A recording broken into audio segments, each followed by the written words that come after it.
आजच्या पिढीने तरुण वयातच का महाभारत हा ग्रंथ वाचला पाहिजे किंवा रामायण वाचलं पाहिजे? खरं म्हणजे आता हे 21व शतक येस. आणि आताही तरुण पिढीला माझं सांगणं तेच आहे की रामायण महाभारतासारखे जे आपले प्राचीन ग्रंथ आहेत की त्याचा अभ्यास हा तरुण वयातच खरा म्हणजे करावा. कारण धर्मेच अर्थेच कामेच मोक्षेच भरतर्षभ इह अस्ति तत् अन्यत्र इह न अस्ति तत् न क्वचित. म्हणजे हाच आपल्याला हा की धर्म अर्थ काम मोक्ष हे प्राप्त करण्यासाठी म्हणून जे आपल्याला आचरण करावं लागतं त्याच्यासाठी जे जे इथे सांगितलेलं आहे तेच. यंग जी पिढी आहे त्यांच्यासमोर जे प्रश्न असतात बरेच, आता करिअरला घेऊन असतात किंवा पिअर प्रेशर असतं, तर त्या गोष्टींना महाभारत कसं सोडवेल? महाभारतामध्ये सगळे विषय आहेत. म्हणजे फक्त कौरव पांडव युद्ध एवढंच वर्णन नाही. आपले जे आत्ताचे प्रॉब्लेम्स आहेत या काळामध्ये सुद्धा ते मागच्याच काळात म्हणजे रामायण किंवा महाभारत त्या काळासारखेच आहे. संस्कृत मध्ये एक वचन आहे, नाही वैरेण वैराणी शम्यंती, म्हणजे वैरानी वैर कधी शमत नाही. येस. म्हणजे मग तिथे काय पाहिजे तर एक समजूतदारपणा पाहिजे, Yes. विचार पाहिजे आणि विवेक पाहिजे. सो युजली एक समज असा असतो की रामायण महाभारत या ग्रंथांचा वाचन आपण एक 50 किंवा 60 नंतरच केला पाहिजे. पण आज आपण हे डिस्कस करणार आहोत की हे ग्रंथ आपण आपल्या तरुण वयात का वाचले पाहिजे, आणि ह्याची आम्ही एक पूर्ण सिरीज आणत आहोत महाभारतवरती. आज आपल्यासोबत यावरती डिस्कस करण्यासाठी आहेत Medha Soman ma'am. Hello ma'am, कसे आहात तुम्ही? नमस्कार.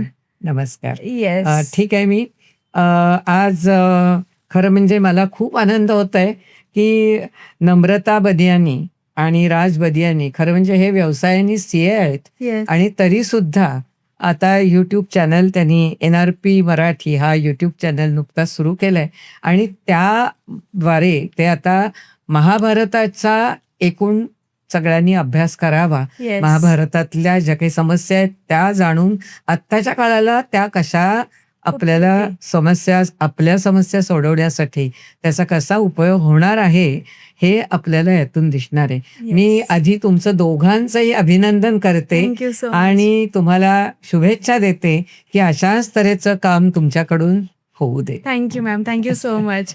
जसं तुम्ही म्हटलात त्याच बद्दल मला एक प्रश्न असा विचारायचा आहे की आजच्या पिढीने तरुण वयातच का महाभारत हा ग्रंथ वाचला पाहिजे किंवा रामायण वाचलं पाहिजे?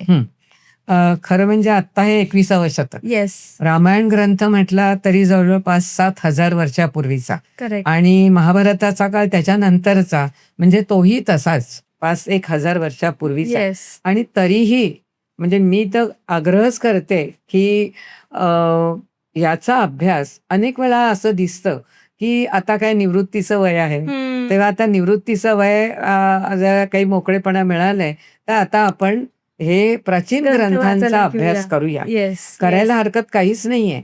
पण माझा स्वतःचा असा एक विद्यार्थ्यांना मी नेहमी सांगत होते ह्याच्यापूर्वीही आणि आताही तरुण पिढीला माझं सांगणं तेच आहे की रामायण महाभारतासारखे जे आपले प्राचीन ग्रंथ आहेत की त्याचा अभ्यास हा तरुण वयातच खरा म्हणजे करावा.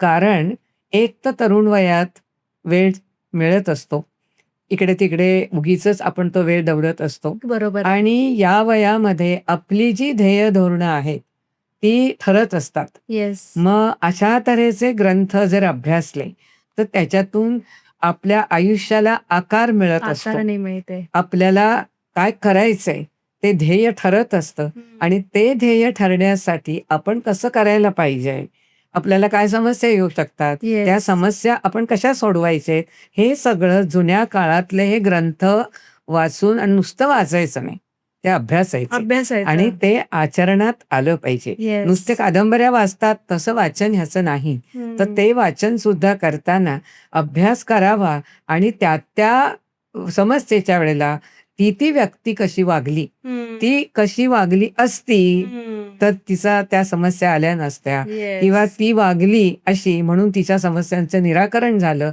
ह्या सगळ्याचा विचार आपल्या मनात आपोआप यायला लागतो आणि ते एक मनावर ठसलं की आपोआप आपण सुद्धा त्याप्रमाणेच वागायला लागतो. येस. हा संदेश आपल्याला ही शिकवण या येस. ग्रंथामधून मिळत असते आणि म्हणून हे जुने जे ग्रंथ आहेत, ह्या जुन्या ग्रंथांचा वाचन म्हणण्यापेक्षा अभ्यास हम्म. तरुण वयात म्हणजे अगदी 20-25 मध्ये करावा. अरे बापरे. भगवद्गीतेसारखा ग्रंथ तर मी तर म्हणते अगदी लहान वयात पाठ करावं हम्म. आणि पाठांतराचं वय 20-25 पर्यंत असतं, पण बरोबर 25 आहे. वर्षानंतर मात्र भगवद्गीतेचे जेवढं म्हणून वाचता येईल, जेवढी लेक्चर्स ऐकता येतील, ती ऐकावीत आणि 40शी नंतर त्याचं आचरण करायला करायला लागावं. लागावं. म्हणजे आपलं आयुष्य खूप सुखाचं, समाधानाचं, आनंदाचं जात असतं. येस.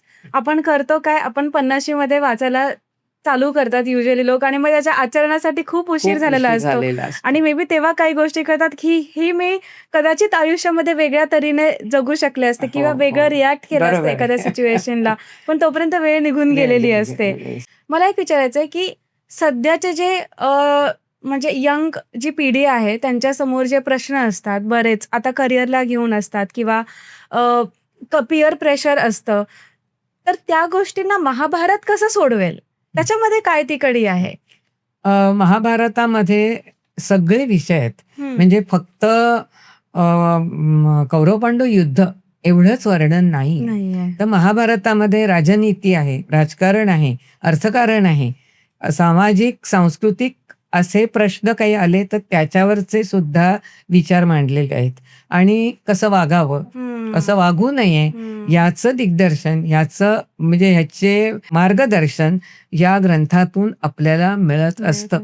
आणि म्हणून महाभारत, रामायण यासारखे ग्रंथ वाचले पाहिजेत, अभ्यासले पाहिजेत. अभ्यास. आता जसं तुम्ही सांगितलं की ह्याच्यामध्ये आपल्याला जेव्हा महाभारत लक्षात येतं तेव्हा एक कौरव आणि पांडव इतकंच आपल्या डोळ्यासमोर येतं जसे तुम्ही आता सांगितलं, पण तुम्ही एक उदाहरण म्हणून सांगू शकता का की ह्याच्यामध्ये आपण अजून काय शिकतो? हं.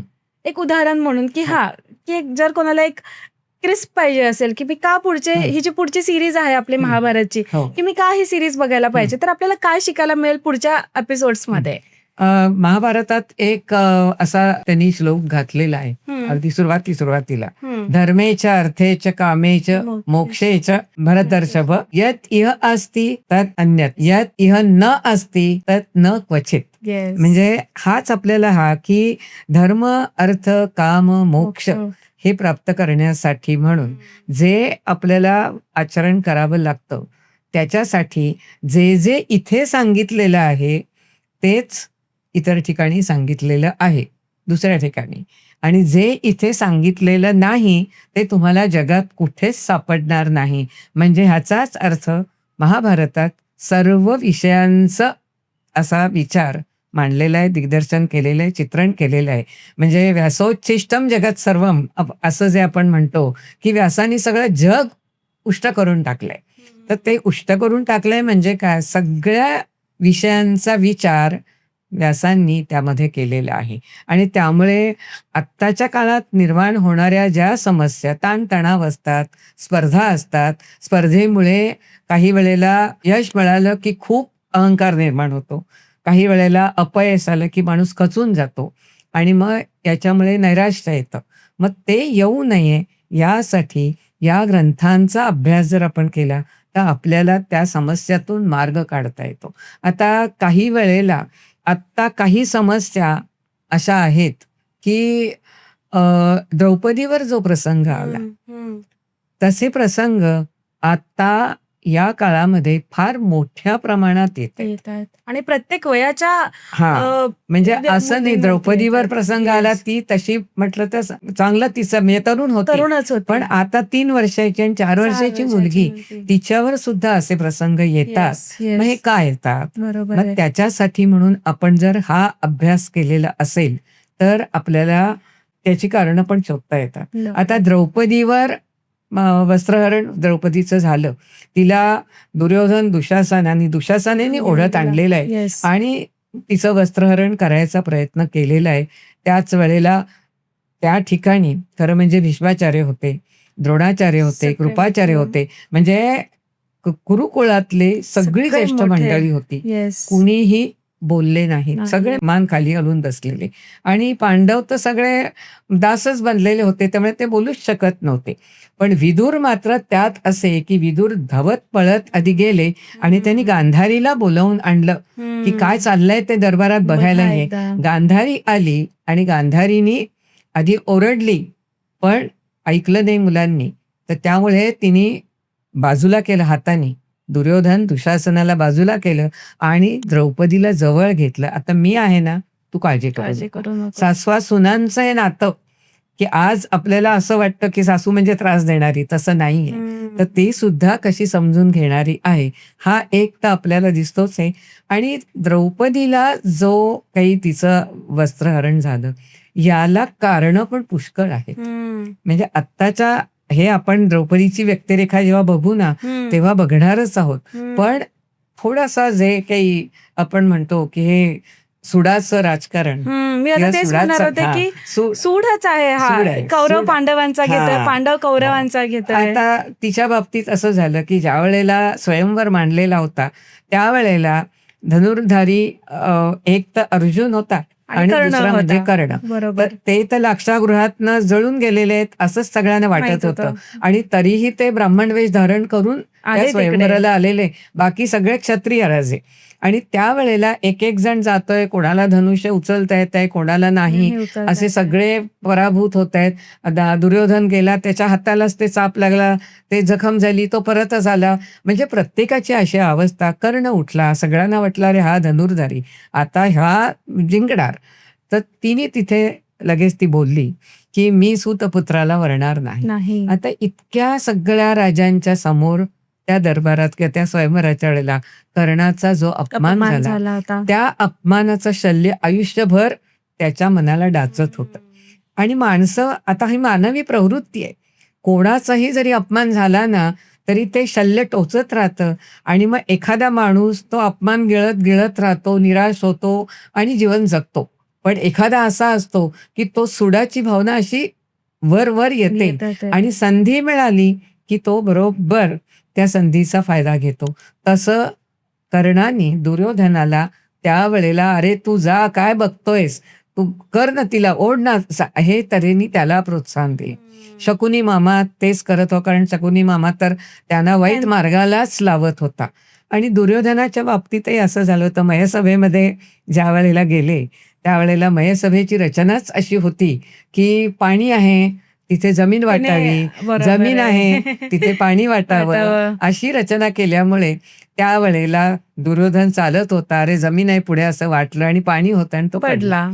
तर ते सगळ्या झोपाळ्यावर आणि इकडे-तिकडे झोके घेत असलेल्या या सगळ्या तरुण मुली पटकन सगळ्या हसल्या, पण द्रौपदी हसली ते त्याला जास्त लागलं. जास्त लागलं.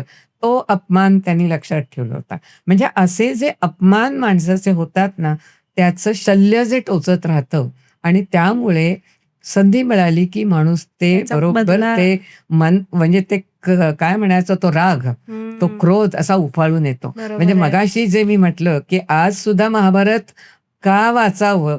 इतक्या जुन्या काळातली जी ग्रंथ जे ते आत्ताच्या काळात सुद्धा वाचले तरी मनं तीच आहेत. येस. मनातले षड्रिपू काम, क्रोध, लोभ, मोह, मद, मत्सर सगळं हे तेच आहेत आहे. तसेच आहेत. मनं तशीच आहेत आणि त्यामुळे अशा तऱ्हेचे प्रसंग हे जुन्या काळात जरी घडले तसेच आत्ता घडतायत आणि आपण बघतो 3-4 वर्षाच्या मुलीवर ज्यावेळेला असं होतं, एखादा नातेवाईक सुद्धा त्या म्हणजे असा प्रसंग घडलेला आहे मुंबईतच.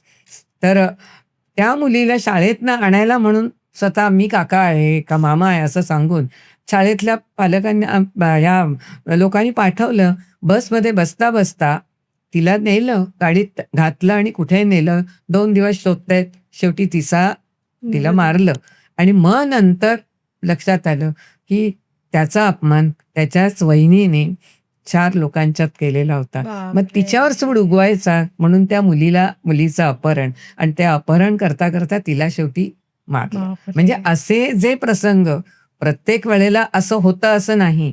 काही वेळेला वासना उफाळून येतात आणि संधी मिळाली, की केलं जातं. बरोबर आहे. म्हणजे मुलगी कुठेतरी रेस्टरूमला म्हणून गेलेली असते, एकटी बघितली की कोणीतरी असा स्वीपर म्हणा आणि कोणी असतात माणसं जाणारी येणारी, पटकन मुलीवर काही अन्याय अत्याचार होऊ शकतो. बरोबर पण आहे. अनेक वेळेला हे असे प्रसंग पण होतात. म्हणून असे ग्रंथ जेव्हा वाचल्यानंतर आपल्या लक्षात येतं की आजकाल जे काही अन्याय अत्याचार होत आहेत त्याच्यासाठी आपण सावधानतेने वागावं लागतं. आत्ताच्या काळात तर तरुण मुली ह्या खूप शिकलेल्या आहेत. विविध क्षेत्रात ते पुढे-पुढे जातायत आणि त्यांना मोठ्या अधिकाराची पदं मिळतायत. त्यांच्या हातात काही वेळेला सत्ता असते, पैसा असतो, प्रतिष्ठा असते आणि अशा वेळेला एखाद्या माणसाच्या हातून बारीकशी चूक झाली, हं. तरी 4 लोकांच्यात जर का त्याला बोललं, तर तर ते त्याला तो लक्षात अपमान राहणार. वाटतो आणि तो अपमान जो आहे ना, तो त्याला गिळता येत नाही. तो असा टोचत राहतं ते आणि मग कुठेतरी संधी साधली, की तो बरोबर त्याचा सूड त्याचा घेणार. सूड घेतो. म्हणून आत्ताच्या काळातल्या तरुणींनी तरी आता महाभारतामधनं आपण वाचतोय त्याच्यातनं हे सगळं शिकायचं आहे आपल्याला, बरोबर की आहे. कोणाचाही शक्यतो कळत-नकळतपणे आपल्या अपमान हातून करून अपमान नाही होता व्हायला कामा पाहिजे. नये. बरोबर आहे. आणखी आता द्रौपदीच्या उदाहरणाच्या वरनं आत्ताचे जे काळात जे चालू आहेत, मग आजकाल फॅशनच्या नावाखाली जे काही अंगप्रदर्शन केलं हं, जातं, हं, ते सुद्धा खरं म्हणजे लक्षात यायला पाहिजे, की हं. तुम्ही गर्दीच्या ठिकाणी जाता आणि कुठेतरी जाता आणि त्यावेळेला तुम्हाला जर तुमचा प्रभाव पाडायचा आहे, तुम्ही कर्तृत्वाने तुमच्या कलेच्या गुणांनी, कलागुणांनी, तुमच्या बुद्धिमत्तेने, तुमच्या चारित्र्याने, चातुर्याने तुम्ही तुमचा प्रभाव समाजावर पाडू शकता. पण हे बाजूला राहतं आणि मग वेगळंच अंगप्रदर्शन काहीतरी करायचं नको पुढं त्या विकृत मार्गाने आणि मग अशा वेळेला अशा तऱ्हेच्या मुलींच्या किंवा कोणी स्त्री असेल, तिला कोणीतरी असतातच पिसाट, कामपिसाट. ते बरोबर संधी साधतात आणि मुलींच्यावर अन्याय अत्याचार होत असतात. होतो. म्हणून कपड्यांच्या बाबतीत सुद्धा स्त्रीनी सावध राहायला राहायला पाहिजे. पाहिजे. तर हे जे काही हे आहेत असे आणि आपण नेहमी बोलताना नकळतपणे जे बोलतो ना, ते हं. बोलणं सुद्धा आपलं मार्गदर्शक सांभाळूनच पाहिजे. ठेवलं हां. पाहिजे. अहंकार जो असतो, तो अहंकार म्हणजे बोलताना सुद्धा अनेक माणसं अशी असतात. अपमान वगैरे करतील असं नाही, पण मी कोणीतरी श्रेष्ठ. मीपणा. मी म्हणजे मी कोणीतरी वेगळं आणि बाकी सगळे खालच्या ह्याच्यावर. हा जो प्रकार असतो ह्याचा सुद्धा अनेकांना राग येतो आणि मग ते मी केल्यानंतर कुठेतरी ते सुद्धा शल्य इतरांना, की "अरे, आम्ही काही कमी आहोत का?" असं म्हणून आणि मग संधी साधतात आणि बरोबर अशा तऱ्हेने अन्याय, अत्याचार. मग ते काही वेळेला अ, जसे तरुण मुलींच्यावर, म्हाताऱ्या माणसं असू दे मुली किंवा कोणी स्त्री असू दे, पुरुषांच्यावर सुद्धा होत असतात, की हं. तरुण मुलं असतात, ती सुद्धा एकमेकांचा वचपा असा काढत असतात.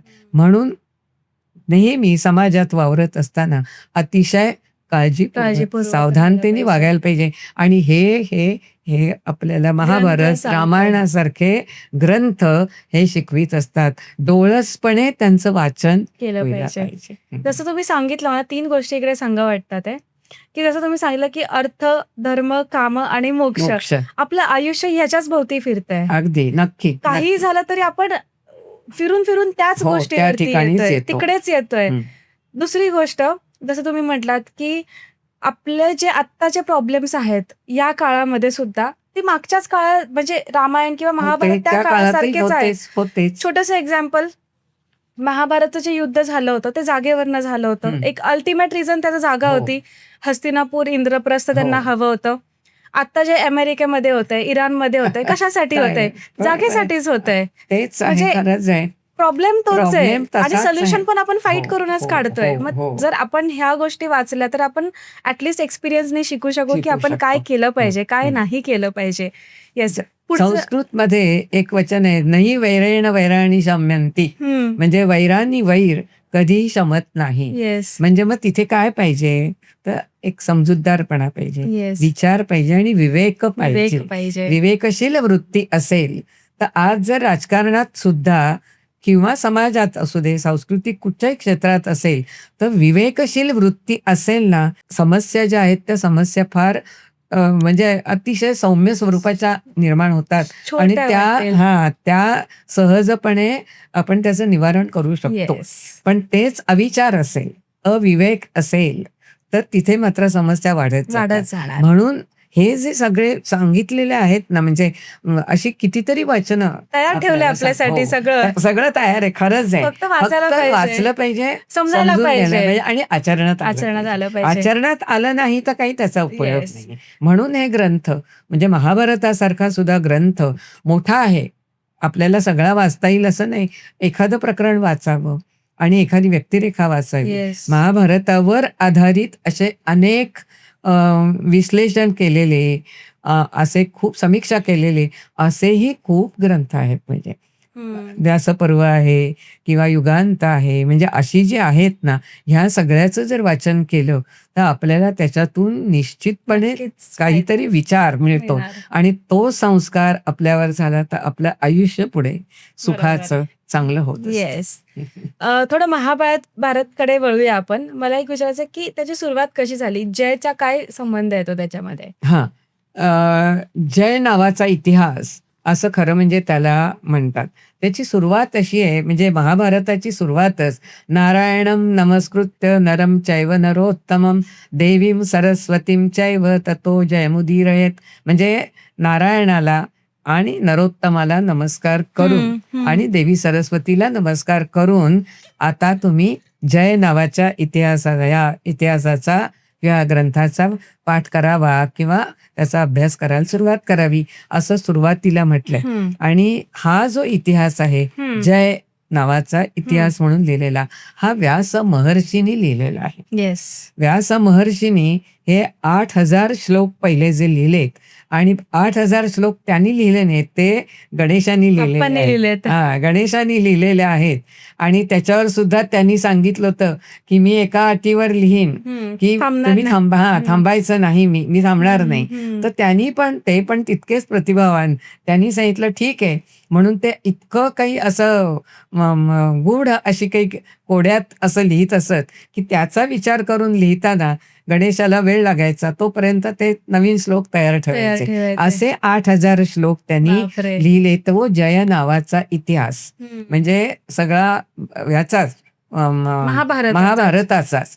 पण त्यानंतर काय झालं, जनमेजय राजा. आता हा जनमेजय राजा म्हणजे कोण, तर अर्जुन सगळ्यांना माहितीये, त्याच पांडवामधला अर्जुन. येस. तर अर्जुनाचा पुत्र अभिमन्यू, अभिमन्यूचा पुत्र परीक्षित आणि परीक्षिताचा पुत्र जनमेजय. आणि जेव्हा जनमेजयानी वैशंपायन ऋषींना, हे वैशंपायन ऋषी म्हणजे व्यास महर्षींचे अगदी पट्टशिष्य, त्यांना जेव्हा विचारलं की आमच्या पूर्वजांचा इतिहास आम्हाला सांगा. मग हा लिहिलेला होता त्याच्या पुढचा, म्हणून अर्जुनाच्या पुढचा सगळा, पांडवांच्या पुढचा सगळा इतिहास वैशंपायनांनी जनमेजय राजाला सांगितला. मग तो सांगत असताना, तो सविस्तरपणे सगळा सांगताना ते श्लोक झाले 22,000. बापरे. म्हणजे आता 8,000 श्लोक पहिले आणि हे 22,000 म्हणजे 30,000 श्लोकांचा झाला. म्हणून जय नाव बाजूला गेलं आणि भारत नावाचा म्हणजे भारत नाव त्याला मिळालं. आता हा भारत ग्रंथ सुद्धा काही काळ होता, परंतु व्यास महर्षींचा लोमहर्षण नावाचा तो सुतपुत्र होता, पण तो खूप चतुर आणि सगळ्या कला त्याच्याकडे अवगत होत्या. म्हणजे अभिनयाची कला, संगीताची कला, वक्तृत्व आणि पुन्हा बुद्धिमत्ता. आणि त्यामुळे तो अशा कथा सांगायचा, प्रवचन करायचा, कीर्तन करायचा, असं त्याची खूप ख्याती चांगली होती.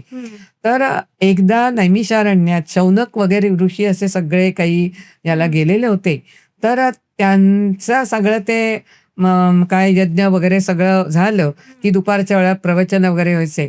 रात्रीच्या वेळेला काहीतरी तू कथा सांग असं म्हणता म्हणता हा सौती ऋषी, म्हणजे थोडक्यात लोमहर्षण म्हणजे सौती ऋषी, हा त्यांना वेगवेगळ्या कथा सांगायला लागला. मग नलोपाख्यान सांगायचं, रामोपाख्यान सांगायचं, हरिश्चंद्राची कथा, सावित्रीची कथा, म्हणजे आपल्याकडे जे की असामान्य किंवा अशी जी विभूती आहेत किंवा असामान्य असे लोक, तर त्यांच्या कथा सांगायच्या की जेणेकरून तुमच्या मनामध्ये तसं काहीतरी आपण बनावं ह्या प्रेरणा निर्माण होतात.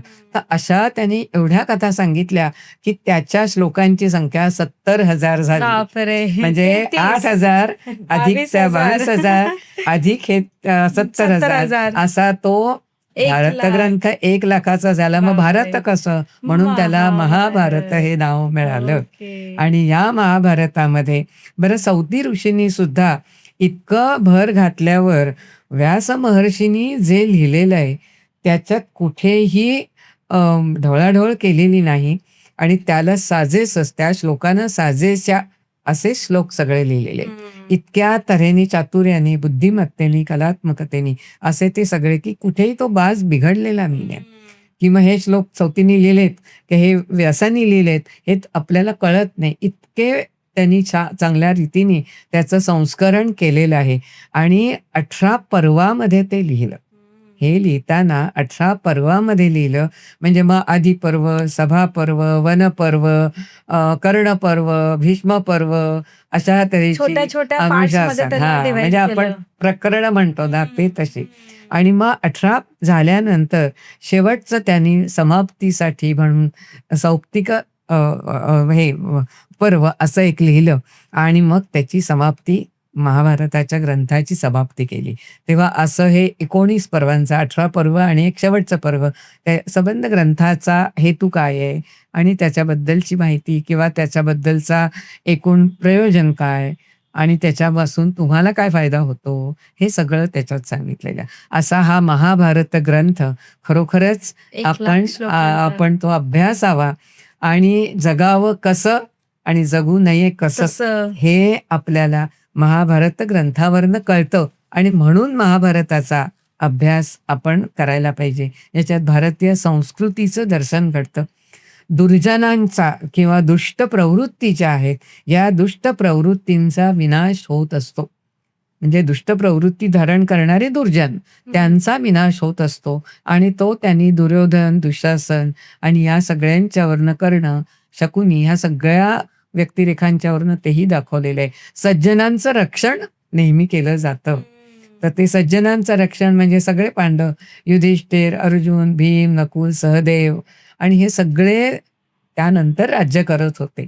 आणि चांगलं राज्य म्हणजे लोकांची काळजी घेणारं आणि प्रजाहित तत्पर असे ते राजे सगळे झाले. आणि म्हणून हे महाभारत यासाठी वाचावं की हा विचार ठसवलेला आहे की ठसवलेलं आहे. सज्जनांचं रक्षण आणि दुर्जनांचा विनाश. म्हणून आपण वागताना सत्प्रवृत्तीने वागावं, सत्कर्म करावं आणि धर्माप्रमाणे म्हणजे सदाचाराने वागावं, नीतीने वागावं हे या महाभारत ग्रंथात सांगितले. म्हणून त्याचा अभ्यास आणि तो तरुण केला वयातच पाहिजे. केला पाहिजे. येस. तर आतापर्यंत आपण हे बघितलं की महाभारत का बघितलं पाहिजे, वाचलं पाहिजे, का त्याचा अभ्यास केला पाहिजे. पण आता ह्याच्या पुढे खरी मजा चालू आहे. ह्याच्या पुढे आपण हे बघणार आहोत की महाभारत का सुरू झालं. त्याच्यामध्ये वेगवेगळ्या व्यक्तिरेखांचा आपण अभ्यास करणार आहोत आणि प्रत्येक व्यक्तिरेखा फक्त अभ्यास न करता आपल्या आयुष्यात ती व्यक्तिरेखा कशी महत्त्वाची होते किंवा कसा तो रोल आपण कळत न कळत निभावलेला असतो हे आपण जाणून घेणार आहोत. तर नक्की बघा महाभारतची ही सिरीज.